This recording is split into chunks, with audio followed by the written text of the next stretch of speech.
Hi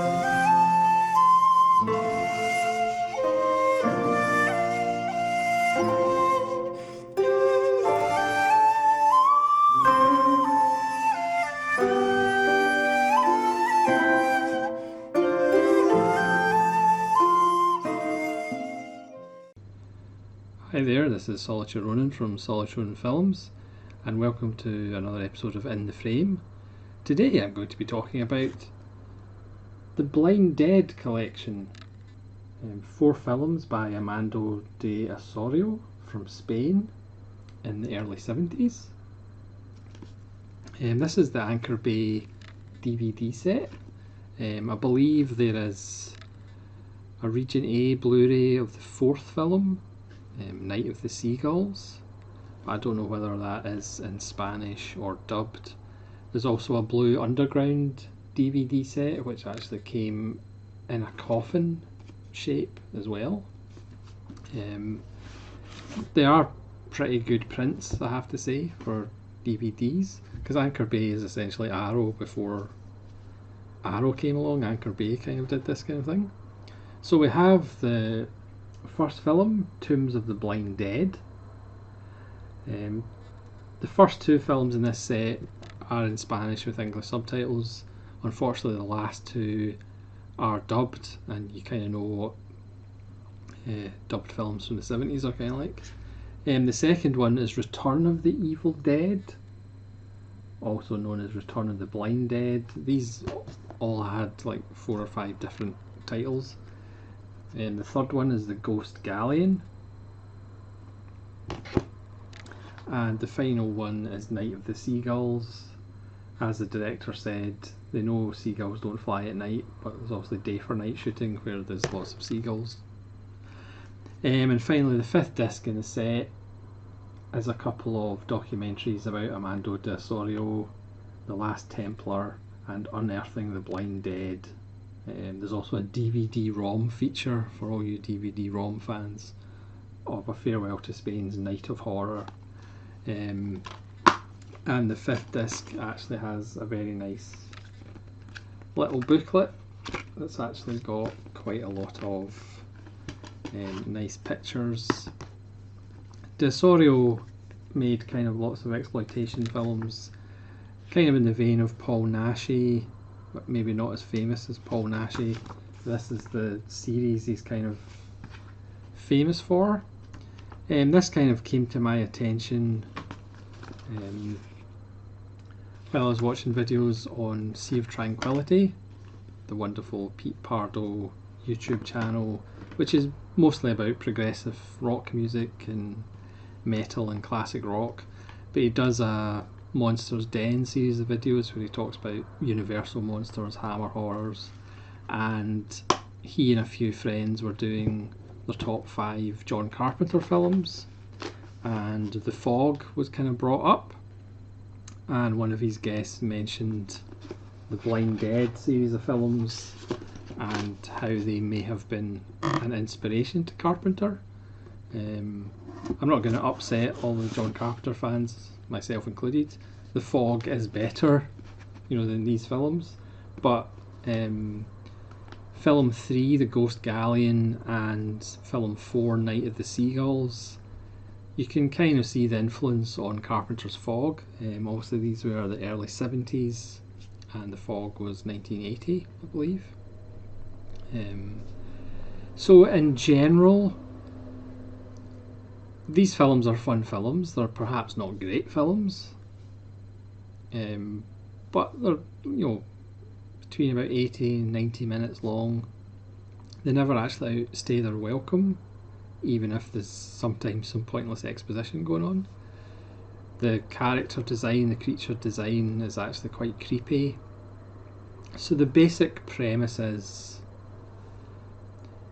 because Osorio wanted to create this myth in the style of Frankenstein and Dracula and more famous counterparts, but it's about the Templar Knights, and when they were on the Crusades they came across black magic and Satanism, and they did deeds that were so terrible even the Catholic Church excommunicated them. even the Pope excommunicated them. So they must have been doing some seriously heinous stuff if even the Catholic Church turned their back on them. So they died, but they vowed, because they were executed, and they vowed to come back and haunt people, and basically come back as skeletal horsemen and knights. The lore in the 4 films kind of varies. It's not, the lore is not particularly locked in.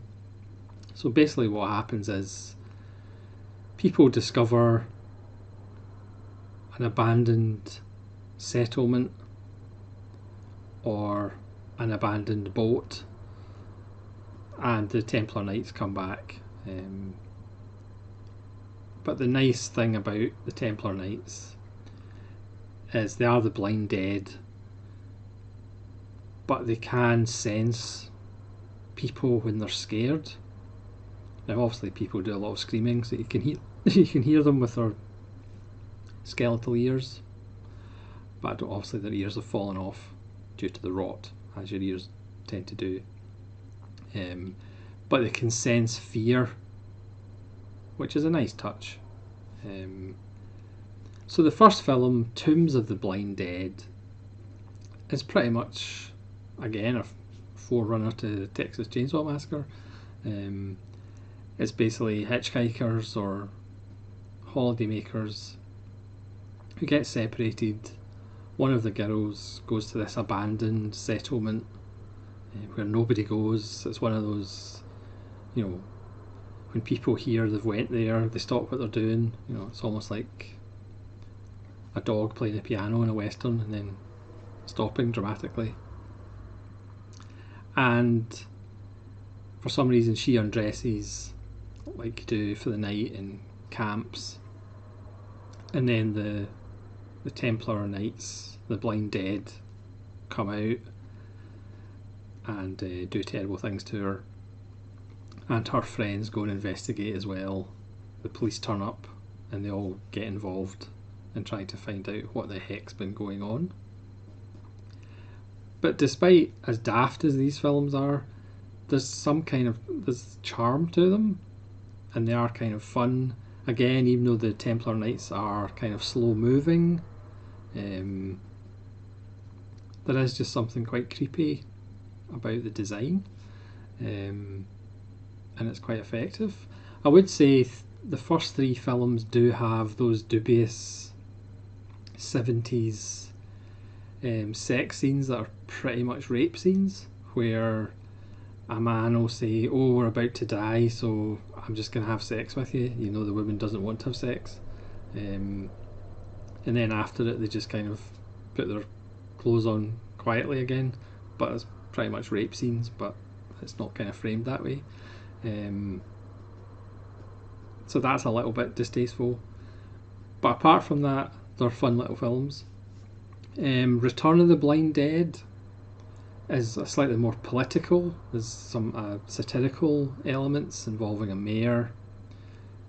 I mean, a mayor, not a female horse, because we do get to see what's under the Templar Knights' horses' garb, which is very disgusting. The second film, for some reason, was also called Revenge from Planet Ape in America, to tie in with Planet of the Apes, for no real reason. I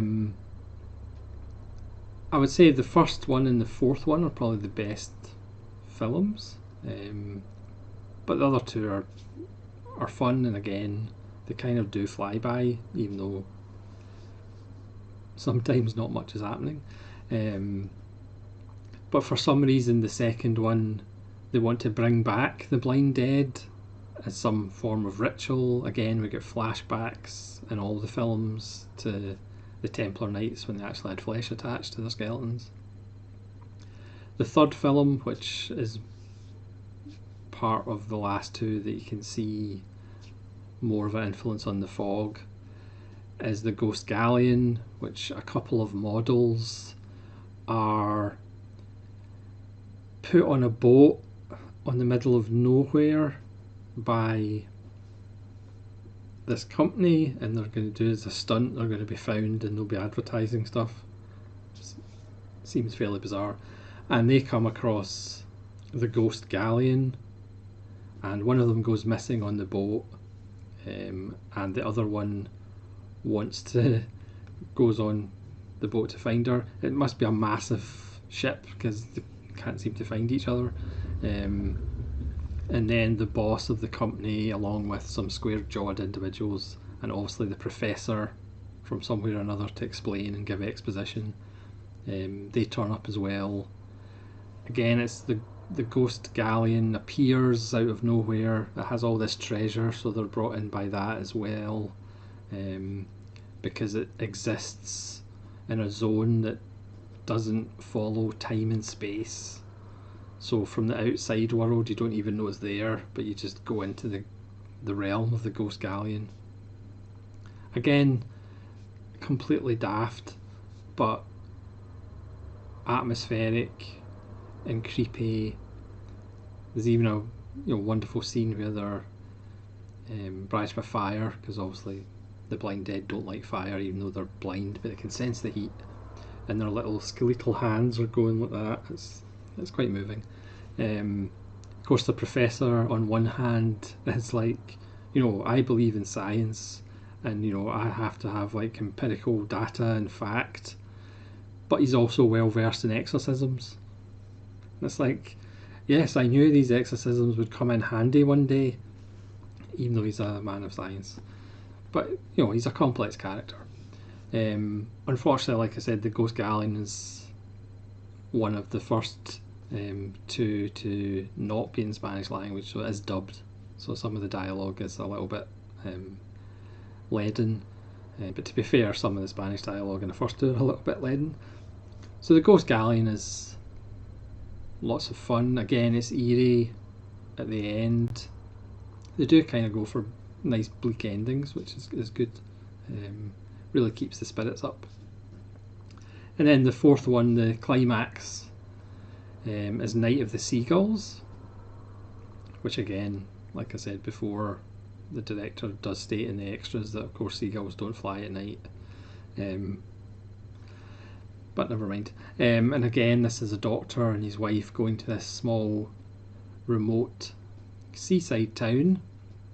Again, it follows on from the Ghost Galleon to some extent, and then we have the rituals, the flashbacks, and they go into some extra lore about every 7 years the Templar Knights come out of the sea and they take 7 victims.